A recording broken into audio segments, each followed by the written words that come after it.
Hello, and welcome to another episode of Untraditionally Traditional, a podcast with me, Brittany Duncan, a Millennial Homemaker. Join me each week as I share all the things I've learned that make keeping your home, garden, and life running smoothly, all while working. If you are enjoying the podcast, please be sure to subscribe in your favorite podcasting app so you get the episodes downloaded straight to you every Monday. Now, on to today's episode. Hello, and welcome back to Untraditionally Traditional, a Millennial Homemaker podcast. This is your host, Brittany Duncan, and today we're going to be talking about creating a workspace at home, which was a request from a lovely listener, Brady. Thank you, Brady, for your recommendation. Anytime y'all have topics that you would like covered here on the podcast, please feel welcome to message me through Instagram or Facebook. You can find that page under the handle Untraditionally Traditional Pod. That's P-O-D. I also want to thank another amazing listener for leaving an Apple review. If y'all are enjoying the podcast and you want to give back in some way, leaving a 5-star rating and a written review on Apple is the best gift that you can give to a podcaster. So thank you to the listener who said, I love these tips. Finally, there is a podcast that doesn't drag you through 45 minutes of rambling. This podcast is organized, focused, and thoughtful. No fluff here. Great work. So thank you for that. Super sweet. I do try to keep the episodes concise and to the point because I know that just like me, you have a long to-do list and limited time. So without further ado, let's talk about workspaces at home. More common than ever, yet still poorly executed. It took me 3.5 years of working from home before I started taking my workspace seriously. Yes, I was working from home before it became the norm, and for those 3.5 years, my desk was a kitchen table, eventually a secretary desk, the sofa sometimes, and mainly for those 3.5 years, I used a dining room chair. For the love, if you don't do anything else from this episode, get yourself a proper chair designed with ergonomics in mind. A friend of mine, Stephanie Botts, is an ergonomics coach for dental professionals specifically, but after having serious shoulder pain that required months and months of physical therapy, all sorts of scans and x-rays, injections and medications, I decided to reach out to her for help. Steph pointed me to a few different ergonomic options for chairs, and the one I ordered I absolutely love. I'll drop the link in the show notes in case you happen to need a chair and want to consider this one. It's from a company called Branch Furniture, and it's their ergonomics chair. My shoulder pain has been reduced by 90% from this switch alone. Do not underestimate the power of poor ergonomics and the effect that it has on your body. It catches up with you, and in the long run, the medical bills are way more expensive than buying the chair. Speaking from experience here, so do your body a favor, get a proper ergonomic setup. Along that same vein, I ordered an electric adjustable standing desk. And if I'm being 100% candid, which I always try to be with y'all, I'm not sure that I would buy it again. It's a really great big workspace, which I love, but honestly, I don't put it into standing mode that often, which I only have myself to blame. But the way my brain works, if I'm trying to read something or type, I have a hard time focusing when I'm standing. So really where I use it in standing mode is for meetings, which I do need to do more often, especially if it's a meeting where I'm just listening. And really, if you're presenting something, you enunciate better and you project better if you are standing. So I don't even have that excuse. I need to be standing for my meetings. The big thing I don't like about the desk is the style. It's modern. It's simple, but it's modern. And y'all know that I love my antiques, so this desk just goes against every style I love. But it's a tool, and that is how we need to view the furniture that's in our workspace specifically. If it looks pretty and it's vintage and it's gorgeous, but you're hunched over and your back is breaking, it's not worth it. So style, let's talk about that. Your workspace should reflect your style outside of the furniture. That's how I'm starting to blend this, and I'm still figuring it out, but that's how I want us to look at the style. I am more creative and happy. A bit of caution with this though. Keep it simple. Reflect on your style, yes, but keep it simple. Like my podcast, no fluff. Fluff is distracting and can be overwhelming in the workspace. On my actual desk, I have a stack of books that I like to reference for design and creative spark. I have a small catch-all that contains everything I might want while I'm at my desk. Think chapstick, hand lotion, lozenges, lipstick, facial mist, a nail file. Having these things in hand's reach stops me from getting up from my desk and being distracted. Y'all know how that goes. You get up to get hand lotion from the bathroom and you notice that you need to wash the bath towels. So you take them to the laundry room and then you realize there's laundry in the dryer. So you fold it and you put it away. But while you're in your closet, you remember the shoes you wanted to order are on a sale that's ending and you don't want to miss it. So then you get sucked into online shopping and before you know it, an hour and a half has flown by and your hands are still dry. Keeping those items that you might need handy is going to save you from that distraction. Your workspace is your workspace. I do two things at my desk: work and record podcasts.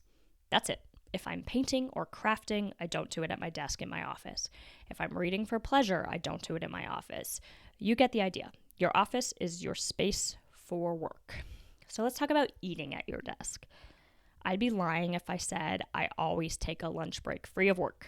Fact is, sometimes I run to the kitchen, I microwave leftovers, and I head straight back to my office where I take bites between typing paragraphs. This blends that line of the workspace. It creates a habit of putting your personal needs aside for work, and it's a slippery slope, folks.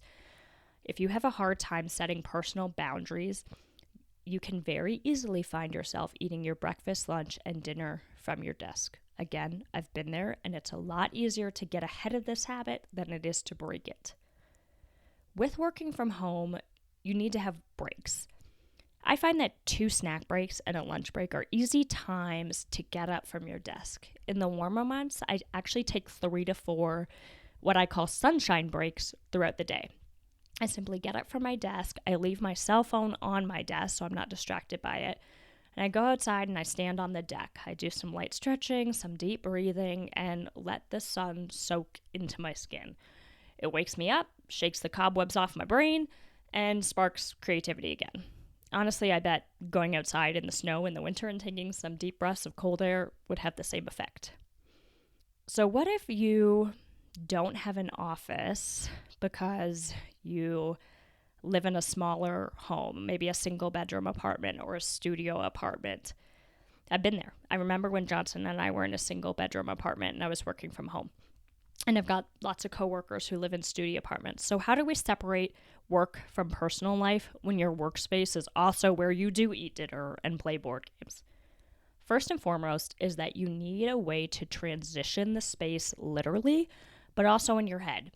If you are using your kitchen table, remove the placemats, the napkins, the decorations, and create that blank slate for the workday. Take your lunch break outside or at a different table from what is now your desk. Your kitchen table, no longer your kitchen table. That's your desk because you've made it your workspace.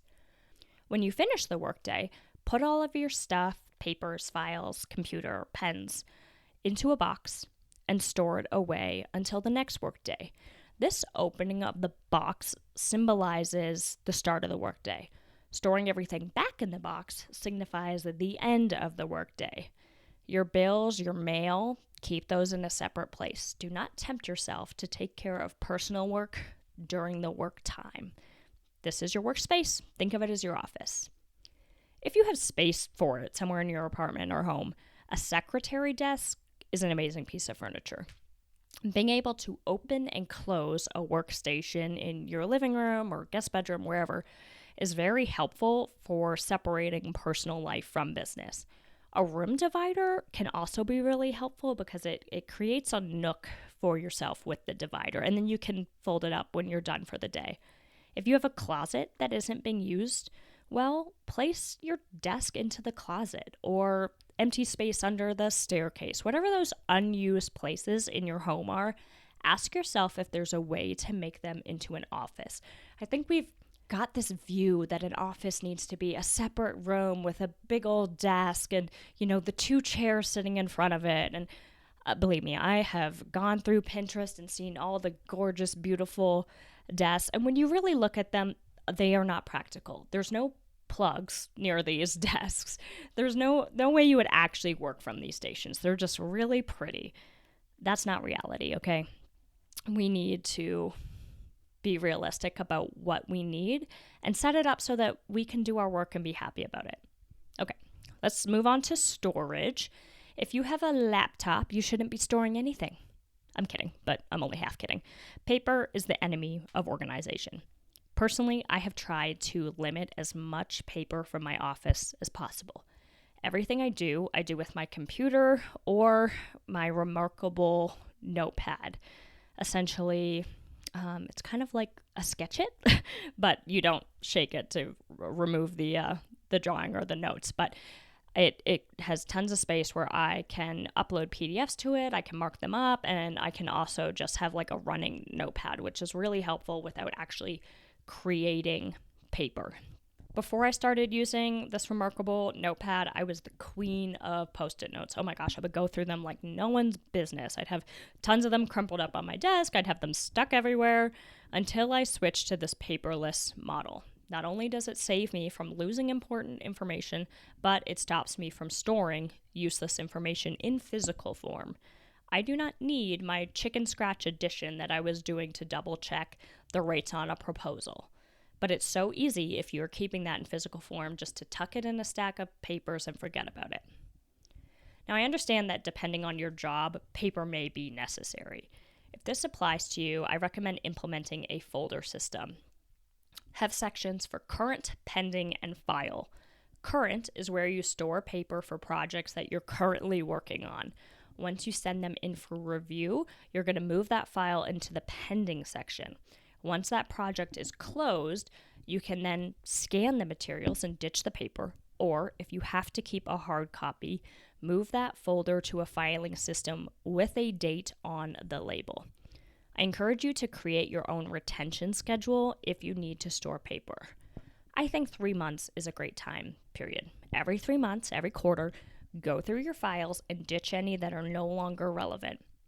If your company has a longer retention schedule, I've worked places where you need to keep work product for at least 5 years in physical form. Ask if they would be willing to send you a shipping label for folders once a quarter where you can send in files for extended storage since you do work from home. Paper is clutter, and any clutter that does not serve a purpose or spark joy should be removed, especially from your work areas. For those items that you do want to store, think about going vertical. Shelving can be great for storage, and you're keeping it out of your eyesight when you're sitting at your desk. If you have shelves, use those magazine file folders. They do a great job for storing files or papers, and when you have the flat side facing you, it's a really polished, organized look. Last but not least is to give yourself a break every now and then. When I'm in a funk and I can't seem to focus, sometimes I'll change my scenery. I do occasionally work from my kitchen island or our sofa, or more often, I will go to a coffee shop that's near our house and I tell myself I am not allowed to leave the coffee shop until I finish XYZ. Unfortunately, for me, this only works on days that I don't have calls because personally I feel unprofessional taking business calls from public spaces, but that's just me. The long and short is that you need to do what works for you. Everybody's job is different, they've got different requirements, and people have different work styles. Simplifying is important, as is separating work from personal life. I cannot stress that enough. I am through with glamorizing the grind. I'm an extremely hard worker. I pride myself on my work. I have a full-time job, and like so many of us, I have a side hustle. Actually, I've got a second side hustle in the works that I hope to be able to talk about on here soon. Being a hard worker is fantastic. Recognizing you're a hard worker is great. Making that part of your identity isn't great. And putting work in or ahead of your personal life is problematic. It may not be a problem yet, but you've started a clock and eventually it will be a problem. Set boundaries with your work hours and with your workspace. Jessica Moore said, "Our boundaries define our personal space, and we need to be sovereign there in order to be able to step into our full potential and power." This works both ways. Set boundaries for your workspace that define your work life. The boundaries you set for your personal life, keep your work life, and your personal life, and allow both to thrive to their full potential and power.